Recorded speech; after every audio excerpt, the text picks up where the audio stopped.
They put a tow truck on our dock, slapped a handwritten sign on the gate, and told my neighbors we were trespassing on our own lake. That's not how you start a story you want to tell people over coffee, but that's exactly how mine began, with a parking ticket, a smirk, and a woman in a blazer who liked the sound of her own name. I'm Ray Calder, and this is the summer Hollow Lake thought it could be owned by committee. We've had the cabin 2 generations now, a crooked little place with peeling paint and my grandfather's old tin coffee pot, the kind you keep out of habit more than use. The deed lives in a battered shoebox under a stack of baseball cards in my mother's closet. Nothing dramatic, just paperwork that says our family owns the strip of shoreline from the cedar tree to the old boathouse. It was never a secret, just not something we brandished, you know?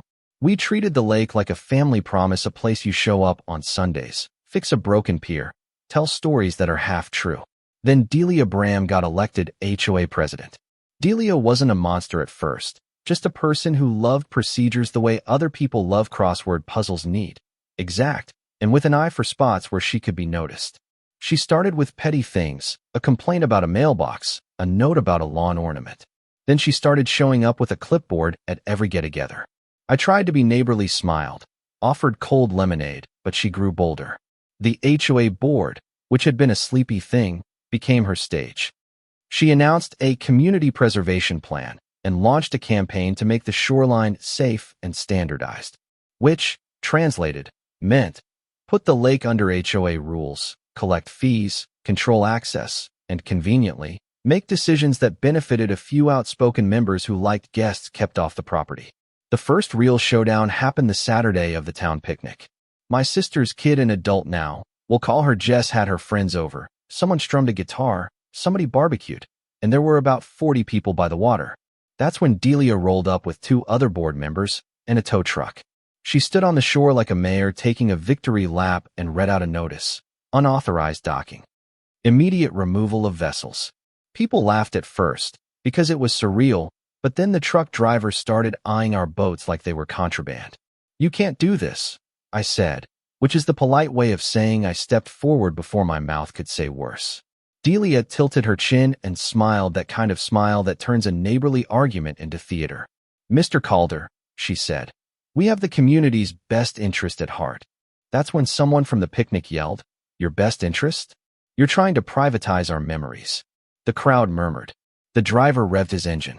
My brother Mason, who's been sheriff here longer than most of them have lived in Hollow Lake, stepped out of the crowd and put his hand on my shoulder.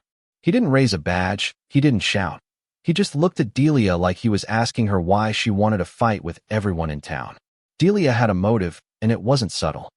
A developer had been sniffing around rumors of condos and a curated waterfront, which would have made property prices go up and, for the right people, pockets fatter. Delia saw her chance to be the gatekeeper, the person who decides who gets to stay and who pays. But her push required a story, and the story she told had paperwork glued to it that was convenient. She showed us permits and claims while ignoring actual deeds and past surveys. She yelled about safety and liability while dodging the question of who benefits when the lake is reduced to managed access. So I did what most people would tell you not to do. I kept my mouth shut and let her make mistakes. Not because I'm patient, but because I knew the truth sat in a shoebox, and a courthouse was a place where truth tends to have better ears than a parking lot. Mason collected witnesses, a list of dock owners, fishermen who had been here for decades, the woman who ran the bait shop, and I started going through paperwork, not out of pride, but out of necessity. Meanwhile, Delia escalated. She put up signs, posted photos with captions that painted us as lawless, and even hired a lawyer whose card had more commas than substance. There were moments that felt small and humiliating, and others that were cinematic enough you'd think someone was staging them. The wedding on the hill, the bride in white. The vows was nearly ruined when the board attempted to enforce a no large gatherings rule the week after they put up the signs. The groom's uncle, an old friend of my grandfather's, walked up to Delia, put his hand on her sleeve, and said, quietly, "You don't get to tell us whose love is legit." That bite of dignity changed a few minds. The town's local feed lit up with pictures of a woman in a blazer looking very small next to 100 people holding plates of potato salad. When Delia filed a lawsuit against unauthorized land use, she expected a press release and a forced compliance. What she didn't account for was how many people remember what's fair. Her filings had Hull's chain of title errors, inconsistent property descriptions big enough for a judge to walk through. Our lawyer, a woman named Pilar who wore old courtroom books like a superhero cape, smiled when she saw the filings. They built a sandcastle and forgot the shoreline, she said. Pilar's calm made me feel like I could breathe again. Mason's coolness made the town believe in law more than gossip. And my grandfather's shoebox, that battered, unromantic shoebox, became the keystone. Court was something out of a movie, but with less music. The small-town judge, Judge Ellery, presided with an expression lit by boredom and curiosity. The courtroom smelled like coffee and old wood. Neighbors filled the benches until it felt like a town meeting that had grown legs. Pilar presented the deed first, sliding that yellowed paper across the council table like it was a talisman. "This shows chain of title to Raymond Calder," she said, not loudly, but with weight. Delia's lawyer, for the first time, looked like he wished he'd picked a different job. He shuffled through his stack of copies that didn't match the originals.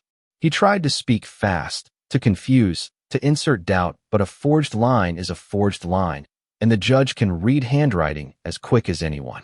Delia took the stand because she wanted to be heard, and when she spoke, she sounded smaller than the press releases. "I was doing what I thought was right," she said, and there was a brittle quality in it, like a winter branch snapping. Pilar asked questions that revealed motive and opportunity. When Delia defended the developer's interest as community improvement, someone from the front row stood and said, "Community improvement doesn't mean stealing someone's memory." That line landed like a stone in water. The ripples hit every face in the room. The judge's ruling wasn't theatrical. We didn't have dramatic gavel pounds or victory parade confetti, but it was decisive.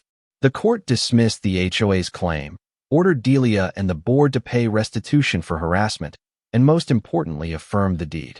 For a second, the room was quiet in the honest way a room becomes quiet when something true finally gets said. Delia left without ceremony, and the tow truck driver drove away like he'd been in the wrong movie. There was one scene after the courthouse I can't shake, a moment that felt like the final page of a book we all wrote together. We took down the signs, myself and a dozen neighbors, not to destroy, but to document what had happened. We laid the signs in a row on the dock, photos taken, statements given, and then we did something symbolic. We replaced Delia's official-looking placard with a wooden sign my neighbor Marla had made that said "Community, not commodities." The crowd cheered like it was the 4th of July, and then went back to potlucks and small-town chores. We celebrated in a way that felt right, a barbecue that lasted until the stars got bored. I won't pretend it was pretty all the time. People took sides, and old friendships frayed. Delia's supporters felt betrayed. Some thought we'd humiliated a neighbor for ambition. I get that. Justice isn't always neat, and sometimes the victorious still carry the weight of the fight. But when I sit on the porch now and look at the lake, I think about what we were protecting. More than property, it was a place where my mother taught me to bait a hook, where my grandfather taught me to listen more than speak. That's not a public good or a private good, it's just what anchors a family. And when someone tries to auction that off for profit, that's when people remember what matters. So what do you do when a committee tries to rewrite your neighborhood's history? You gather the paperwork, you gather your neighbors, you show up not with malice, but with patience and backbone. You let the loudest person make their mistakes in public, because truth tends to walk out of paperwork like a sober witness. And you remember the small things, the shoebox, the coffee pot, the guitar at the picnic. If you've ever had a row with the rules, if your family fought for a patch of earth or a piece of legacy, tell me about it. Were we right to stand our ground? Or should we have let the HOA rewrite everything under the ribbon of community safety? Do you think Delia was a villain or someone who lost sight of the cost of ambition? Drop your thoughts below. Share the story with someone who loves a small-town showdown. And if you want, tell me your own lake story or your own shoebox of proof, because sometimes the next fight is just about remembering what's yours.